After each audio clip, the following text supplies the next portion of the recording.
नमस्ते।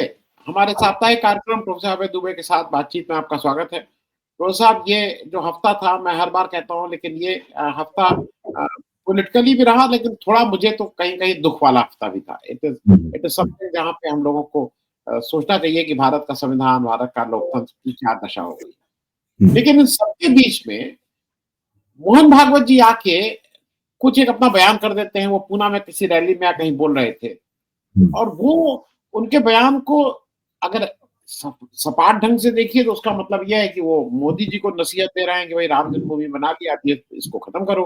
अब बार-बार हर जगह जो मस्जिद खोदे जा रहे हो। लेकिन दूसरी तरफ कुछ लोगों का, जानकार लोगों का कहना है कि ये मिली-जुली कुश्ती है। गुड कॉप बैड कॉप, तुम ये करते रहो, हम ये करते रहें, और ये बैलेंसिंग एक्ट है मोहन भागवत का। इस पे जरा मैं पहले इससे कर लूं, फिर बहुत सी चीजें हैं जो आपसे पूछनी है। देखिए, मोहन भागवत ने ये बात पहली बार नहीं कही है। 2022 में भी वो इस बात को कह चुके हैं कि हर मस्जिद के नीचे शिवलिंग क्यों देखना। अभी उन्हें दोबारा कहना पड़ रहा है। इसके पीछे एक समस्या है जो हिंदुत्व की विचारधारा जिसका सामना कर रही है इस वक्त देश में। देखिए, मोहन भागवत को ऐसा लग रहा था पिछले 10 साल में कि के राष्ट्रीय स्वयंसेवक संघ के की संतान है भाजपा, उसकी सरकार तो बन चुकी है, उसे स्पष्ट बहुमत मिल गया है, लेकिन फिर भी उनको लगता था कि हिंदुत्व का आइडिया जो है थोड़ा पटरी से उतर गया है, क्योंकि मोदी जी का आइडिया, मतलब हिंदुत्व की बजाय मोदीत्व चल रहा था। वो नहीं चाहते थे कि मोदीत्व चले। गुजरात में मोदीत्व चला चुके थे, लेकिन उन्होंने चालाकी पूर्वक शुरू के कुछ सालों को छोड़कर बाद में उन्होंने, मोदी जी ने यहाँ पर मोदीत्व ही चला दिया। अब वोटरों ने, मैं मानता हूं कि 4 जून को वोटरों ने लोकतंत्र को ही नहीं बचाया बल्कि संघ परिवार को भी बचा लिया, और फिर से मोहन भागवत को हिंदुत्व स्थापित करने का मौका मिल गया। अब समस्या दूसरी है। समस्या यह है कि 35 साल से उन्होंने जो एक हिंदुत्ववादी टेक्नोलॉजी, एक बहुसंख्यकवादी टेक्नोलॉजी डेवलप की थी राम जन्मभूमि आंदोलन के दौरान, उस पर उनका पेटेंट तो है नहीं कोई कानूनी, कोई भी उसको इस्तेमाल कर सकता है। तो अब सब जगह उसी टेक्नोलॉजी को इस्तेमाल करने का उत्साह देखा जा रहा है। दिल्ली की जामा मस्जिद का सवाल उठाया जा रहा है, अजमेर की शेख मोइनुद्दीन चिश्ती की दरगाह का सवाल उठाया जा रहा है, और भी सवाल उठाए जा रहे हैं। अचानक एक साधुनुमा व्यक्ति कहता है सोशल मीडिया पे कि मुझे रात में सपना आता है कि फलानी मस्जिद के नीचे वो है और मैं आके चाहता हूं तुरंत उसकी खुदाई शुरू की जाए। कुतुब मीनार के ऊपर कभी भी हमला हो सकता है, वो तो बहुत दिनों से हिंदुत्ववादियों के निशाने पे है। मोहन भागवत को लगता यह है कि दोबारा हम राम जन्मभूमि आंदोलन इस देश में नहीं चला सकते। दिल्ली की जामा मस्जिद तोड़ने के लिए भी वैसे ही आंदोलन चलाना पड़ेगा। आपकी दरगाह, अजमेर की दरगाह तोड़ने के लिए वैसे ही आंदोलन चलाना पड़ेगा। इतिहास को दोबारा नहीं दोहराया जा सकता। अब उनकी सरकार यहाँ पे है, देश में गृहयुद्ध जैसी स्थिति पैदा हो जाएगी, और अगर ऐसी स्थिति पैदा हुई तो सारी दुनिया में मोदी सरकार की, साथ में संघ परिवार की भी नाक कट जाएगी। इसलिए उन्हें याद आ रहा है, बता रहे हैं कि रामकृष्ण परमहंस में तो क्रिसमस मनाया जाता है, हम सब लोग तो मिलजुल कर रहने वाले लोग हैं, हमें मिलजुल कर रहने का मॉडल स्थापित करना चाहिए। अब इस तरह की बातें करने लगे हैं। सबसे बड़ी समस्या इसके पीछे यह है कि उन्होंने जिन शक्तियों को, जिन राजनीतिक विचारधारात्मक शक्तियों को आजाद किया था, लोकतंत्र और सर्वधर्म समभाव की जंजीरों से बंधा हुआ जो बहुसंख्यकवाद का शेर था, उसको खोल दिया। अब वो सब जगह गुर्राता हुआ घूम रहा है। अभी तक वो सोचते थे कि इस पर सवारी करना जो है उनकी इजारेदारी है। आगे आगे वो बैठते थे, पीछे मोदी जी बैठते थे, उसके पीछे अमित शाह बैठते थे। 3 लोग इस शेर की सवारी कर रहे थे। अब इस शेर की सवारी सब लोग करना चाहते हैं, और उसका सबसे बड़ा मैं आपको प्रमाण बताता हूं कि एक कट्टर दक्षिणपंथी हैंडल है एक्स के ऊपर, जिसने मोहन भागवत की प्रतिक्रिया पे क्या कहा है वो मैं आपको सुनाना चाहता हूं। और ऐसे ही सैकड़ों प्रतिक्रियाएं मैं पढ़ चुका हूं जिसमें मोहन भागवत को भिगो भिगो गालियां दी गई हैं। उसमें लिखा है कि भागवत जी, एक बार आपने मुझसे पहले कहा था कि क्या संघ ने हिंदुओं का ठेका ले रखा है। मेरा आपसे आग्रह है कि आप केवल अपनी बातें करें, हिंदुओं को कौन से मंदिर की बात उठानी है, किसकी नहीं, उस पर न बोलें। राम मंदिर आस्था थी और संभल का हरिहर मंदिर घृणाजनित हो गया। आपको शत्रु में प्रेम की संभावना दिखती है तो आप दिखाइए, घर के किवाड़ खोलिए। हिंदुओं को क्या करना चाहिए क्या नहीं वो आप हिंदुओं पर छोड़ दीजिए। अच्छा, ये प्रतिक्रिया काफी शालीन किस्म की है। भागवत जी को बुरी तरीके से ललकारने और झड़कने वाली प्रतिक्रियाएं भी आ रही हैं। कुछ लोग कह रहे हैं इन लोगों का, इनका दिमाग खराब हो गया है। मतलब कुछ लोग कह रहे हैं कि ये संघ अपने आप को सेकुलर, संघ ने अपना भेष बदल लिया है, अब वो सेकुलर हो गया है, ये सब आ रहा है। तो आपने जिन सामाजिक, राजनीतिक और विचारधारात्मक शक्तियों को अपने राजनीतिक स्वार्थ के लिए मुक्त किया था, उनकी जंजीरें खोली थी, वो अब आपके हाथ में नहीं रह गई हैं। देखिए, सारे हिंदुत्ववादी राष्ट्रीय स्वयंसेवक संघ के स्वयंसेवक नहीं है, वो शाखा नहीं जाते, वो नमस्ते सदा बख्तरे नहीं गाते, वो ध्वज प्रणाम नहीं करते, वो तो मुसलमान विरोधी हैं, वो ईसाई विरोधी हैं, और उनमें से बहुत से सिख विरोधी भी हैं। बड़े पंजाब में जाइए तो बहुत बड़े पैमाने पर जो आर्य समाज के आंदोलन की देन इस तरह की हिंदुत्ववादी शक्तियां हैं, वो उसी तरह से कट्टर सिख विरोधी है जिस तरीके से कट्टर सिख विरोधी, कट्टर मुसलमान विरोधी दूसरी जगहों पर लोग मिलते हैं। अच्छा, अब मोहन भागवत के वक्तव्य में कुछ और भी समस्याएं हैं। जैसे मोहन भागवत चालाकी पूर्वक मोदी और योगी को यह संदेश नहीं देना चाहते, सुझाव नहीं देना चाहते कि संभल में जो हो रहा है उसको बंद कर दीजिए। अच्छा, अब संभल में वो चाहते हैं कि इस टेक्नोलॉजी को वो अपनी मर्जी से जब चाहे इस्तेमाल करें और जब चाहे दूसरों को इस्तेमाल करने से रोक लें। संभल में तो वही हो रहा है, छोटे पैमाने पर थोड़े। संभल में इसलिए हो रहा है क्योंकि पूरे पश्चिमी उत्तर प्रदेश का हिंदूकरण फिर से करना है उनको। अगर वो नहीं करेंगे हिंदूकरण पूरे पश्चिमी उत्तर प्रदेश का, तो 22 में अगर पराजय हुई तो वो पराजय 29 तक जाएगी। और जो संघ परिवार ने अपना दबदबा मोदी के जरिए और भाजपा की जीतों के जरिए स्थापित किया है पिछले 10 साल से, वो दबदबा 22 से लेकर 29 के बीच में पूरी तरह नष्ट हो जाएगा। अभी 2004 में हल्का सा झटका लगा था, उससे संघ परिवार को फायदा हुआ, लेकिन ये फायदा आगे और ज्यादा बढ़ा, यानी मोदी सरकार को और अगर नुकसान हुआ तो फिर पूरी तरह का दबदबा नष्ट हो जाएगा। इसलिए पूरी तरीके से बहुत सी चीजें जो बैकफायर करती है ना, बूमरैंग करती हैं। ये पूरा राम जन्मभूमि आंदोलन को संघ परिवार अब याद नहीं करना चाहता, बिल्कुल नहीं याद करना चाहता। वो आंदोलन दोबारा चलाया जाना असंभव है भाई। वो तो 35 साल तक आंदोलन चला। 35 साल में उसमें बहुत सारे फैक्टर्स थे, उसमें कांग्रेस ने बहुत सारी गलतियां की, समय ने भी इनका साथ दिया, राजनीतिक शक्तियों का ऐसा उदय हो गया था, खास तरह का अंतर विरोधी, इसमें कुछ इनके खिलाफ थी, कुछ इनके पक्ष में थी, उसकी वजह से भी इनको लाभ हुआ। तो अब ऐसा थोड़ा हो सकता है कि अब कार सेवकों को छोड़ दिया जाए, फिर से नए किस्म के कार सेवक आए, नई पीढ़ी के, और वो दिल्ली की जामा मस्जिद पर टूट पड़े, उधर दरगाह पर टूट पड़े, कुछ कुतुब मीनार के ऊपर टूट पड़े, तो बिल्कुल सब कुछ तबाह, इनकी पूरी परियोजना ही तबाह बर्बाद हो जाएगी। इसलिए ये चाहते हैं कि नियंत्रित तरीके से, कंट्रोल्ड वे में सांप्रदायिक राजनीति हो, लेकिन वो कंट्रोल्ड तरीके से हो, नियंत्रित तरीके से हो, और उसकी लगाम, उसकी बागडोर नागपुर और झंडेवालान के हाथ में रहे। अच्छा, ये होना बहुत मुश्किल दिख रहा है। उसकी वजह यह है कि 4 जून की पराजय के बाद में इन लोगों ने नीति ये बनाई है कि कुछ 90 जैसा माहौल पैदा किया जाए मुसलमानों के खिलाफ हिंदू प्रतिक्रिया पैदा करने के लिए। अच्छा, अब जैसे ही उन्होंने ये नीति बनाई, वैसे सब लोग फिर जोश में आ गए दोबारा। उन्होंने कहा फिर से हुले लेले की जा सकती है, फिर से नए कार सेवकों की एक नई पीढ़ी तैयार की जा सकती है। इसलिए सब कुछ हो रहा है, खुदाइयां भी चल रही हैं, सर्वे भी चल रहे हैं, और सब जगह हिंदुत्ववादी बैठे हुए हैं, और सब लोग संघ के स्वयंसेवक नहीं है, वो आदेशों से नहीं चलते। बहुत सारे जज हैं, निचली अदालतों में बहुत सारे जज हैं, हाई कोर्ट स्तर पे, सुप्रीम कोर्ट स्तर पे बहुत सारे जज हैं, वो तैयार बैठे हैं आपके हिंदुत्व के पक्ष में जजमेंट देने के लिए। अफसरशाही में बहुत बड़े पैमाने पर लोग बैठे हुए हैं। अभी धीरे धीरे इनकी संख्या बढ़ती जाएगी। देखिए, संकल्प नामक संगठन चलाता है राष्ट्रीय स्वयंसेवक संघ, उसमें आईएएस ट्रेन करता है, बहुत सारे उसमें आईएएस में सिलेक्ट भी होते हैं, वो सबके सब स्वयंसेवक, सबके सब उसी बहुसंख्यकवादी मानसिकता के हैं। तो एक बहुत अजीब सी स्थिति का सामना ये निकट भविष्य में करने जा रहे हैं।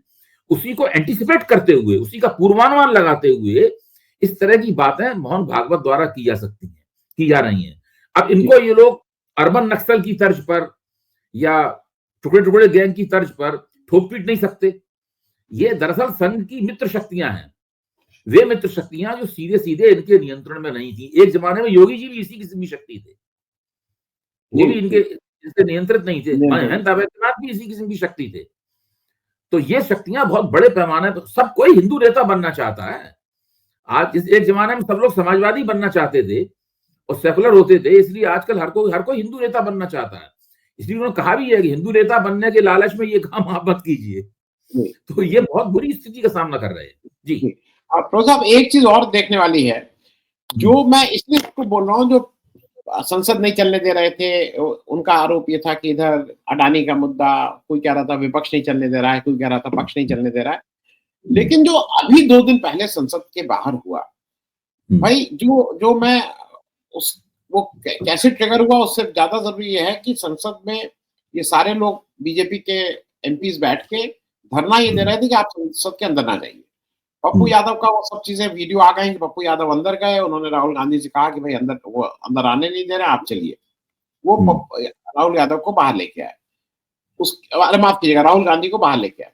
उसके बाद ये बताया गया, जैसा एफआईआर दर्ज हुई है राहुल गांधी के ऊपर, जिसमें 100 दफा 109 नई भारतीय संहिता की है, जिसका मतलब अटेम्प्ट टू मर्डर है, 10 साल की सजा हो सकती है। अटेम्प्ट टू मर्डर का भी उसमें लगा है दफा।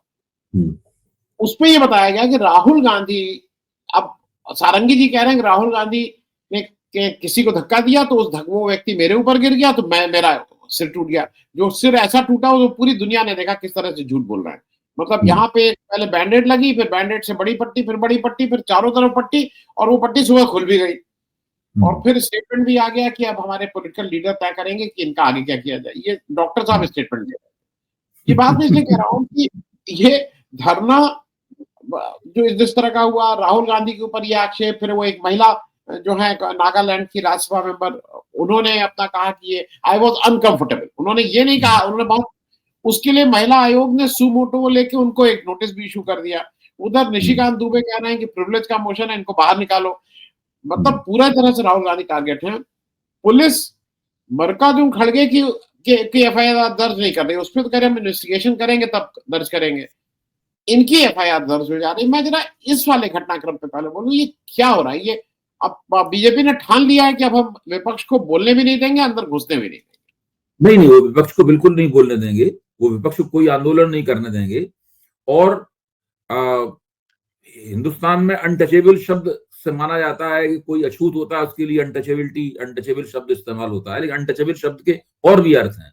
नरेंद्र मोदी और अमित शाह दोनों, नरेंद्र मोदी, अमित शाह, मोहन भागवत, ये 3 अनटचेबल्स हैं। अगर आप इनके ऊपर हमला करेंगे, अगर समाजवादी, अंबेडकरवादी, कांग्रेसी, क्षेत्रीय शक्तियां, विपक्षी लोग इनके ऊपर हमला करेंगे तो ये लोग अनटचेबल्स हैं, उसके खिलाफ भारतीय जनता पार्टी पूरी योजनाबद्ध तरीके से पलटकर आक्रमण करेगी। जब अमित शाह को कहा गया, अमित शाह के ऊपर आरोप लगाया गया कि आपने अंबेडकर का अपमान किया, उसके बाद भारतीय जनता पार्टी ने सोचा कि भाई हम इसको किसी कीमत पर बर्दाश्त नहीं करेंगे। मैंने उसी दिन कहा था कि अब इसके कोई जबरदस्त स्पिन इसमें दी जाएगी, और वो स्पिन वैसी स्पिन नहीं रही, नैरेटिव वाली स्पिन नहीं निकली। वो उन्होंने ये कहा, वो दरवाजा रोक के खड़े हो गए मकर द्वार के ऊपर, साफ दिखाई पड़ता है, टीवी की स्क्रीन पे दिखाई पड़ता है।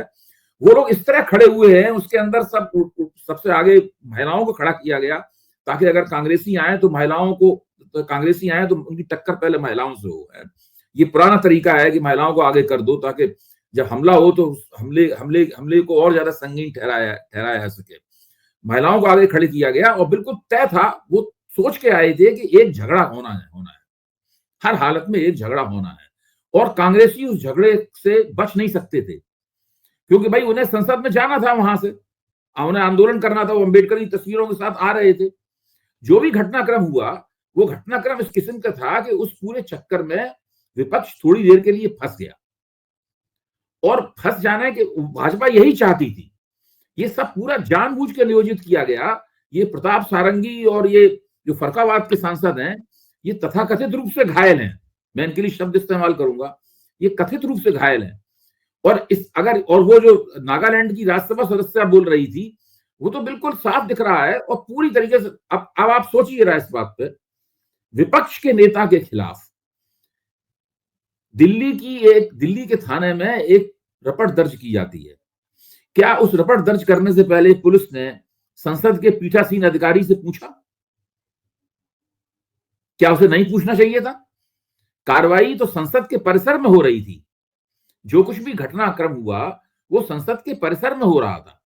क्या उससे पूछा कि भाई विपक्ष के नेता के खिलाफ इतने संगीन अपराधों में एफआईआर दर्ज कर ली गई, और बिल्कुल कुछ भी नहीं पूछा गया। और जो संसद का पीठासीन अधिकारी है वो भी पुलिस से नहीं पूछ रहा है कि भाई तुमने किस तोफैल में ये कार्रवाई, ये रपट दर्ज की। कैसे रिपोर्ट दर्ज की जा सकती है बाहर? अच्छा, किस सबूत के आधार पर पुलिस ने मुकदमा दर्ज कर लिया? पुलिस को कुछ बुनियादी कोई तफ्तीश की? पुलिस अर्जी ले सकती थी उनकी। भाई मैं अगर आपके खिलाफ अर्जी लिख के ले जाऊं कि भाई आपने मेरे ऊपर प्राणघातक हमला किया, तो पुलिस हमारी अर्जी अर्जी लेने से इनकार नहीं कर सकती, लेकिन वो मुकदमा नहीं कायम कर सकती हमारे खिलाफ, आपके खिलाफ, जब तक वो थोड़ी बहुत तफ्तीश कर रही है। प्रथम दृष्टया आरोप साबित होना चाहिए ना पुलिस की निगाह में, कुछ प्राइमा फेसी होना चाहिए ना उस पुलिस की निगाह में। कुछ नहीं किया पुलिस ने। अच्छा, वहां का जो मकर द्वार है उसका एक वीडियो फुटेज होगा। क्या वीडियो फुटेज में राहुल गांधी हिंसा करते हुए, धक्का मुक्की करते हुए, गिराते हुए दिखाए जा रहे हैं? क्या कहीं वीडियो फुटेज है? अगर है तो उसको पुलिस को दिया गया क्या पुलिस ने वीडियो फुटेज को देख के किया? ये सारी की सारी बात है, ये जो पूरा एक प्रपंच रचा गया है ताकि अदानी के खिलाफ जो हमला होना था और अंबेडकर के सवाल पर जो प्रतिरोध होना था, जो प्रदर्शन होना था, उन दोनों को फिजल आउट किया जा सके, उन दोनों को भटकाया जा सके, पटरी से उतारा जा सके। और फिलहाल मैं कहूंगा कि भारतीय जनता पार्टी की सरकार और भाजपा इसमें कामयाब भी हो गई है, क्योंकि विपक्ष को भी उम्मीद नहीं थी कि ये लोग इस प्रकार की स्थिति पैदा कर देंगे। देखिए, हिंसा प्रवोक करने के बहुत सारे हथकंडे होते हैं। हिंसा उकसाने के, आप लगातार इस तरह की बातें करें, इससे हिंसा पैदा हो, फिर बाद में जो बाद में किसी के ऊपर भी उसका आरोप मढ़ दिया जाए। ये पूरा का पूरा मामला किया गया है और पहली नजर में बिल्कुल स्पष्ट है। पूरा गोदी मीडिया इसमें लगा हुआ है। अमित शाह के पूरे वक्तव्य को सिलसिलेवार गोदी मीडिया में एक एक करके एंकर जनता को समझा रहा है कि क्यों अमित शाह ने अम्बेडकर का अपमान नहीं किया। ये अमित शाह पे गलत आरोप। अमित शाह क्या वकालत करेंगे अब खुद, जितना गोदी मीडिया पूरा सारे चैनल लगे हुए हैं समझाने में कि भाई देखिए उन्होंने ये कहा, फिर उन्होंने ये कहा, वो तो अम्बेडकर के कितने भक्त हैं, सब पूरा का पूरा सुनाया जा रहा है। तो किस तरीके से अदानी के मसले से निकला जाए, किस तरीके से अम्बेडकर के मसले पर सरकार जो फंस गई उससे निकला जाए, उसके लिए ये मकर द्वार के ऊपर पूरा का पूरा एक प्रपंच रचा गया था। और उसमें मैं कहूंगा कि फिलहाल कम से कम मुझे भारतीय जनता पार्टी कामयाब होती हुई नजर आई। जी, मैं लेकिन प्रोफेसर मैं थोड़ा ये मानूंगा कि जो नॉन टचेबिलिटी की आपने बात की, इन तीनों से ज्यादा बड़ा जो नॉन टचेबल है, जिसके ऊपर तो आप कोई बात भी नहीं कर सकते, उसका नाम अडानी है। मेरे ख्याल में अडानी जी सबसे मुझे उनका नाम भी जोड़ लेना चाहिए था उसमें। जी, वो सबसे बड़े। पत्रकारों की स्थिति क्या है?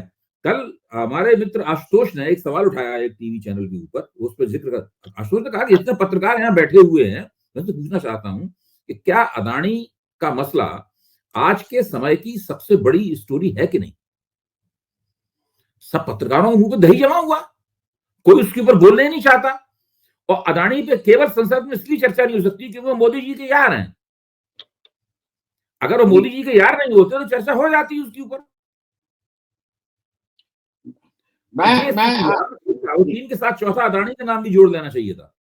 मेरे ख्याल में अडानी का नाम पहला होना चाहिए था, और क्योंकि ये उसके बाय प्रोडक्ट्स है। मेरे ख्याल में जो मेन प्रोडक्ट है वो तो अडानी है। ये लोग मैं एक चीज और जरा पूछना चाहूंगा प्रोफेसर, मुझे ऐसा लग रहा है कि दो चीजें, जैसे सब चीजों में कुछ चीजें अच्छी भी होती हैं, मतलब कुछ चीजें अच्छी निकल आती हैं। ये जो सारा कुछ किया उसमें एक फायदा तो ये हुआ कि राहुल गांधी की जो लीडरशिप है वो लाख इंडिया गठबंधन में लोगों को बुरा लग रहा है, लेकिन वो लीडरशिप इस्टेब्लिश रोज इस देश में होती जा रही है आम जनमानस के उसमें।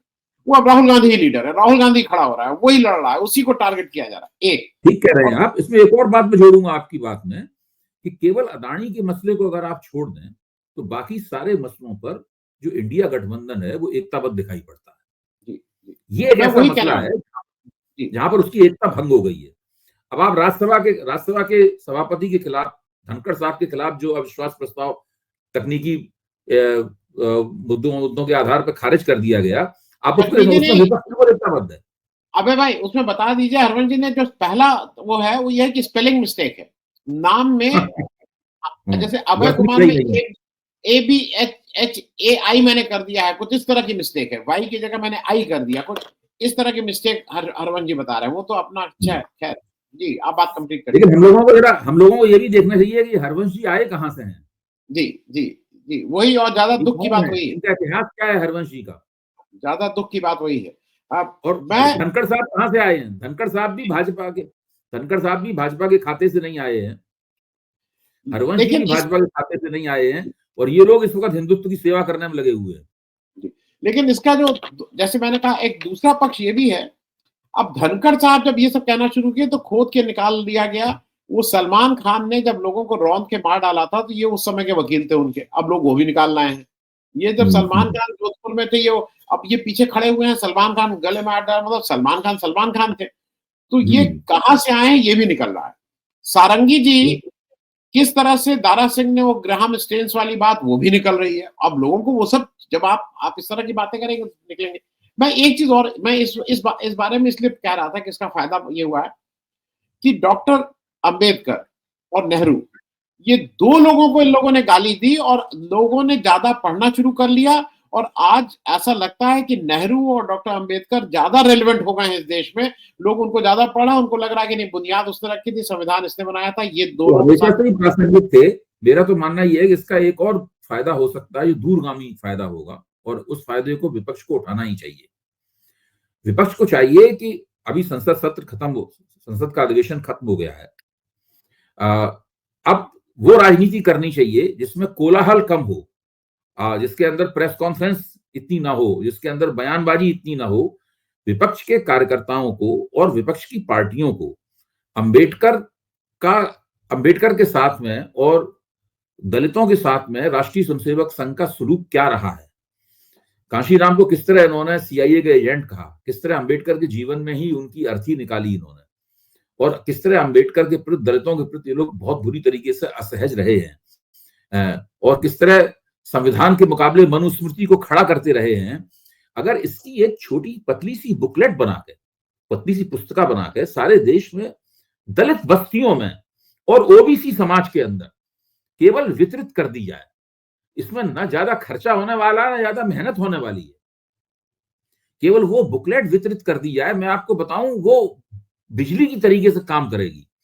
जमीन बनी हुई है पूरी तरीके से, और उस जमीन पर केवल एक छोटी सी तथ्यों की एक फसल लगानी है। ये अगर फसल लगा लें तो शांतिपूर्वक, ये 2022 के सबसे पहला फायदा तो दिल्ली के चुनाव में ही हो जाएगा, दूसरा फायदा बिहार के चुनाव में हो जाएगा, उसके बाद में ये 2027 के चुनाव में फायदा होगा। लगातार ये फायदा चलता रहेगा और इन लोगों के लिए नामुमकिन हो जाएगा इसकी काट करना। मैं अबे भाई एक चीज और कहूंगा। ये जो मामला था, जो बीजेपी का, एक्चुअली कई लोग कह रहे हैं ना आरएसएस की विचारधारा, मुझे लग रहा है विचारधारा में जो गुजरात मॉडल का तड़का लगा रहे हैं ये। देखिए, उस दिन सब लोग पोस्टर लेके गए थे, बीजेपी वाले डंडे में वो पोस्टर लगा के गए थे। ये कोई भी जो प्रदर्शन करने जाता है उसको पता है कि जब डंडे में पोस्टर लगाया जाता है उसका अर्थ क्या होता है, वो जो बेसिक भी अगर किसी ने प्रदर्शन किया हो। दूसरा, अमित शाह जब कहते हैं कि नहीं मेरा तोड़ मरोड़ के किया गया और मैं लीगल एक्शन लूंगा, तो क्यों नहीं ले रहे हैं लीगल एक्शन? वो तो भाई आप, अच्छा, ये रिटर्न भाषण से पढ़ रहे थे, इसका मतलब इन्होंने अपने पॉइंटर में कहीं बनाया होगा कि अंबेडकर पे भी एक मैं चुटकी लूंगा। अच्छा, तीसरा, ये एक्स को क्यों लेकर, ट्विटर पे क्यों लिख रहे थे कि इसको आप हटाओ, इसको हटाओ, और ट्विटर ने उसके बाद हटाने से भी मना कर दिया और कांग्रेस को सूचना दे दी कि आपके यहाँ से इस तरह से कहा जा रहा है कि हटाओ। मैं ये सारी बातें इसलिए कह रहा हूँ कि क्या आपको लग रहा है कि गुजरात मॉडल इसी तरह से है, हिरेन पांड्या से शुरू हुआ था वो मॉडल, अब उसमें ये उसी को अब पूरे देश में लागू करने के चक्कर में है? देखिए, इन लोगों की रणनीति जो है वो धीरे धीरे करके हम लोगों की समझ में आ पाती है, उसके पूरे पेचोखम जो है, उसका नकाब जो है वो धीरे धीरे करके उतरता है। अब मुझे ये उम्मीद नहीं थी कि ये लोग झगड़ा फसाद करने की कोशिश करेंगे। मुझे उम्मीद ये थी कि कुछ लोग कोई अपना नैरेटिव चलाएंगे, कोई स्पिन देंगे उसमें, ताकि ये पूरी बहस जो है वो पटरी से उतर जाए। लेकिन ये एक अति चले गए, ये एक ऐसी सीमा तक चले गए। उन्होंने बता दिया कि अगर आप हमारे मर्म स्थल पर प्रहार करेंगे। देखिए, अमित शाह को आड़े हाथों जो लिया गया अम्बेडकर के सवाल पर, तो इन लोगों को लगा कि इनके मर्म स्थल पर प्रहार किया गया। जब नरेंद्र मोदी के ऊपर संजय सिंह ने और अरविंद केजरीवाल ने प्रहार जो किया था अदानी के मसले को लेकर, संजय सिंह ने, आपको ध्यान होगा, राज्यसभा में नारे लगाए थे और अरविंद केजरीवाल ने विधानसभा में एक ऐसा वक्तव्य दिया था जो केवल विधानसभा में ही दिया जा सकता था, क्योंकि उसके खिलाफ मुकदमा नहीं चल सकता। तो उसके बाद में तय किया इन लोगों ने कि इन लोगों को जेल में डाल दें, और उन्होंने बिना किसी सबूत के, बिना किसके इन दोनों को जेल में डाल दिया और 6-6 महीने जेल में रखा। तो अगर आप उनके मर्म स्थल पर हमला करेंगे तो वो लोग किसी भी सीमा तक ये जा सकते हैं।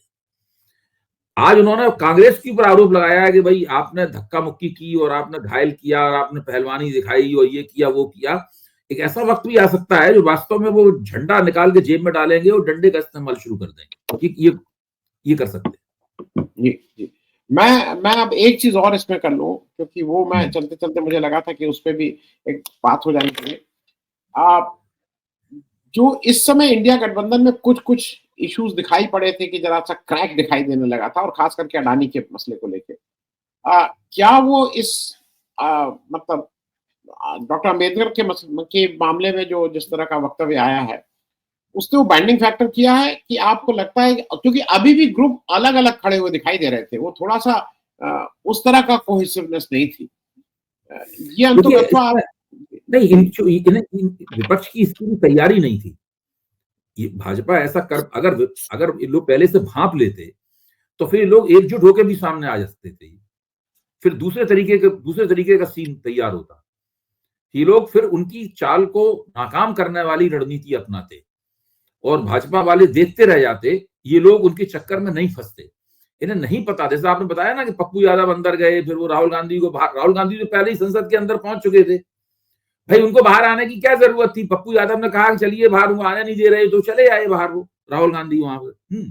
तो इसका मतलब ये है कि ये लोग नी जर्क रिएक्शन जिसको कहते हैं, ये उसके शिकार थे विपक्ष कोई सोची समझी हुई पूर्व नियोजित रणनीति के मुताबिक नहीं चल रहा था, जबकि भाजपा वालों के पास में एक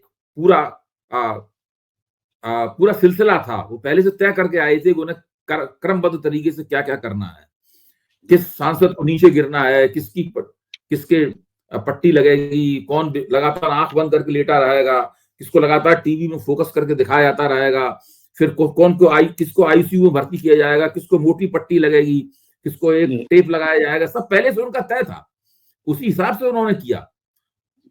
जी, मैं एक चीज और अभी भाई मुझे लग रहा है कि 1992 में ये जय श्री राम का नारा, वॉर क्राई आई थी। नारा क्या, वो एक युद्ध घोष आया था।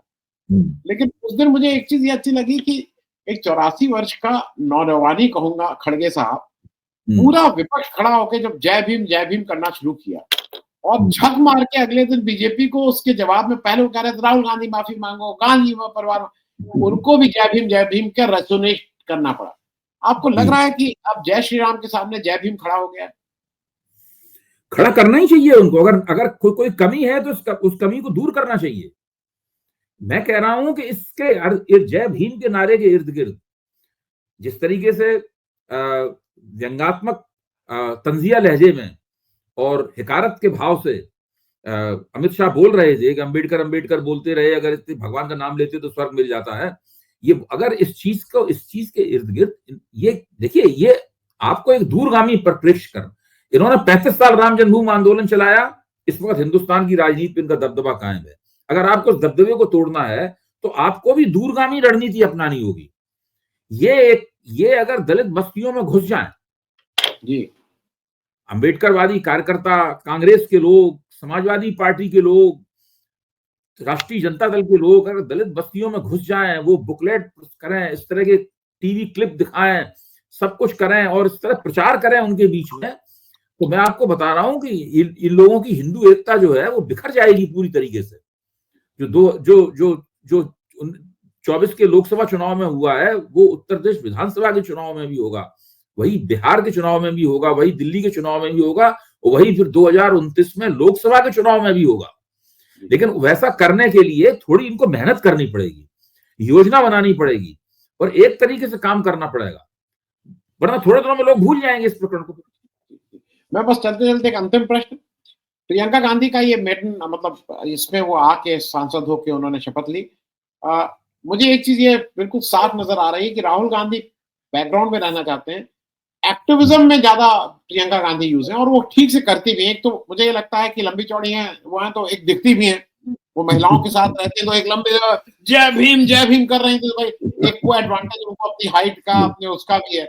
मतलब मैं अदर देन गांधी परिवार के नाम के एडवांटेज के अलावा उनको शायद अपने शारीरिक उसका भी लंबी चौड़ी है, तो लंबी सी हैं, दिखती हैं साफ-साफ। उनको आप प्रियंका गांधी को इस जो उनका मेडन प्रियंका गांधी को 100 में 100 नंबर मिलने चाहिए। उन्होंने संसद में जो भाषण दिया और बाद में जिस तरह से उन्होंने एक जुझारू अंदाज में जय भीम पैलेस्टीन का झोला और ये सब झोला उन्होंने, और उनकी झोला पॉलिटिक्स थी, वो सब उनको 100 में 100 नंबर दिए जाने चाहिए, इसमें कोई शक नहीं। वो भारतीय जनता पार्टी की आंख में लगातार न केवल किरकिरी हैं बल्कि कांटे के तौर पर चुभती रहेंगी और आगे धीरे धीरे और भी ज्यादा नुकसान पहुंचाएंगी। यहाँ पे मेरी एक बात जरूर मैं कहूंगा कि अंबेडकर के प्रश्न पर जितनी तैयारी होनी चाहिए उतनी तैयारी मुझे प्रियंका गांधी के भाषण में भी नहीं लगी, जितनी और राहुल गांधी के भाषण में भी नहीं लगी, विपक्ष के उसमें भी नहीं लगी।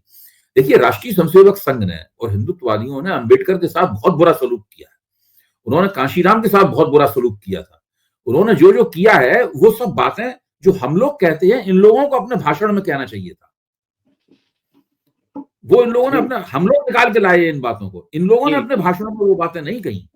इस चक्कर में क्या हुआ कि कांग्रेस ने तत्कालीन राजनीति के तहत, उस समय की राजनीति अलग तरह की थी, तो जो अंतर्विरोध था उस अंतर्विरोधों को निकाल के इन लोगों ने रखा, मोदी ने, शाह ने, इन लोगों ने रखा निकाल के। जो संघ ने किया था इस हिंदुत्व के सवाल पर और मनुस्मृति वाला प्रश्न है, इस प्रश्न को इन लोगों को लाना चाहिए था, वो बहुत जरूरी था लाना, वो इन लोगों को उसकी तैयारी करके आना चाहिए। मैं सिर्फ ये कहूंगा। चलिए, बहुत बहुत धन्यवाद भाई बात करने के लिए। Thank you so much.